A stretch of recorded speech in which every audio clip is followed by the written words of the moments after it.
Greetings, ladies and gentlemen. Welcome back to the Red Hat Guy Show. Today, the topic will be outdated Five Nights at Freddy's fan theories. So let's begin. One of the most prevalent fan theories that existed during the early days of this franchise was the idea that the phone guy was the man behind the slaughter. The main reason that people believed this was because there were very few characters at the time and there was no one to really choose from. And that, first of all, he had a wide range of knowledge of the company and seemed to have been working with them for quite a long time. Alongside that, he seemed to have had a disdain for one of the characters introduced in the second installment of the series, Five Nights at Freddy's 2, known as the Marionette, or the Puppet. And we know that the puppet was possessed by one of the children slain by the aforementioned purple guy. And alongside that, he has an apparent fondness for the character of Foxy the Pirate Fox, and in one of the mini games that you play through after you are slain by these animatronics, you play as Foxy the Pirate Fox, and in the corner you could see the purple guy with a wide grin on his face, and of course, the purple guy clearly enjoys the character of Foxy, and the phone guy clearly has a fondness for the character of Foxy, as per a offhand comment he made one time. So the logical conclusion would be that he is the killer. And it would even make sense why specifically these automatons attacked him specifically, as we hear his slaying in the fourth night of the first installment of the game, where he's clearly slain by these fearsome critters.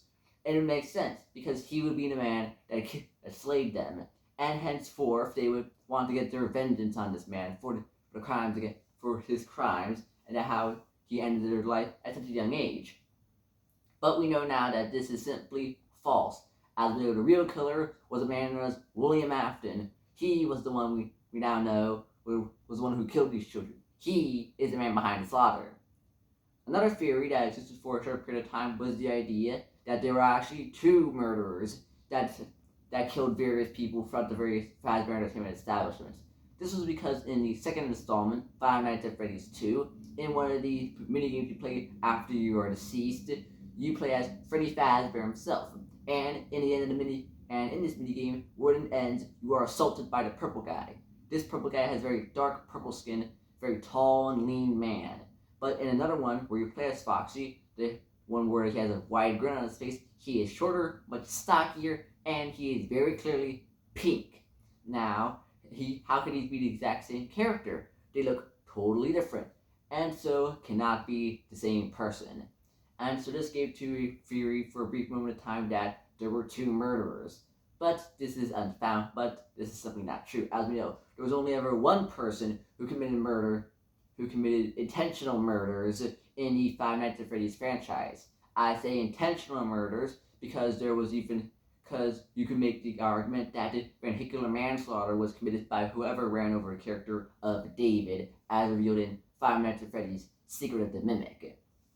But the only intentional murderer in the video game franchise was William Afton, and there's no evidence to say that they were two separate people, and we know now that Scott Kaufman has a seemingly affinity for using different designs for characters that already have a pre-stated design, even portraying the character of William Afton one time as being yellow for an unknown reason.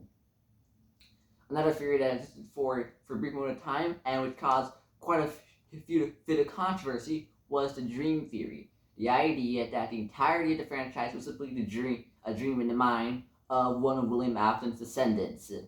This was because of a series of messages that Scott Kaufman left. One of them read, in the FNAF 4 minigame, why would tiny toy Chica be missing her beak? A second one says, what is seen in the shadows is easily misunderstood in the mind of a child. And the third one said, 4 games, 1 story. And it was commonly believed at the time of the release of the 4th installment that the main gameplay were dreams in the mind of the main character while he was on his deathbed after suffering through the events of the Bite of 83. And so this gave to the idea that it was all a dream. And this idea is even propagated by Matthew Patrick himself, more well known on the World Wide Web under his username, MatPat. but this was disproved and is completely and is now a bunch of hooey, and we know now to be not true.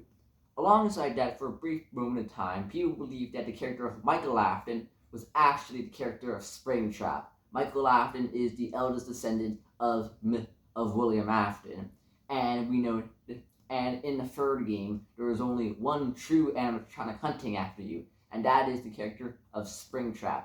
Now, the main evidence for this idea was at the end of the fifth installment, Five Nights at Freddy's Sister Location, when Michael Afton is giving his speech about going to find his father after he's completed his mission that his father gave him. We see the character of Springtrap rise out of the ashes of Fazbear's Fright, and he also notes in this speech that when they saw him, they believed that he was his father because he looked just like his father.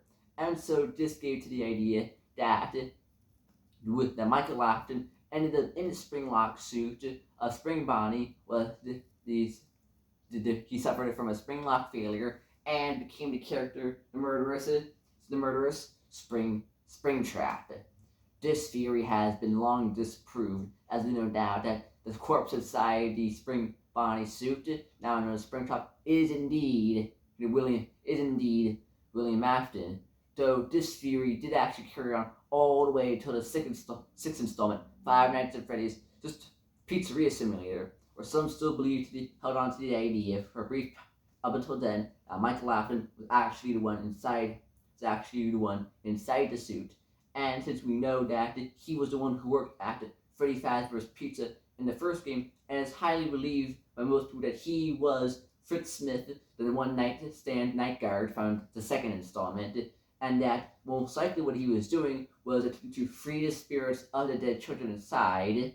That what had happened is that he had been mistaken for the man behind the slaughter. He had been pursued by these spirits, hidden in the suit for protection.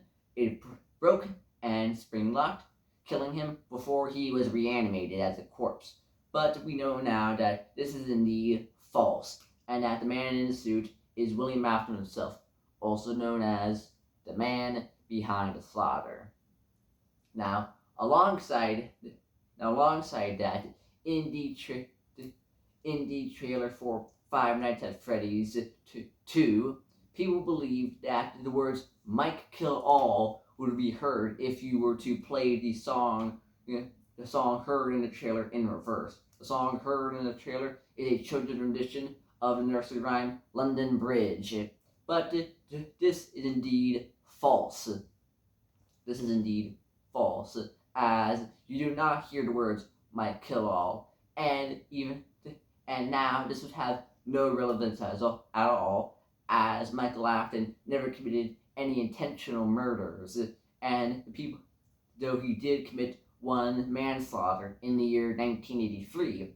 But the idea that you would hear the words "Mike Kill All" by putting the music in reverse is simply not true.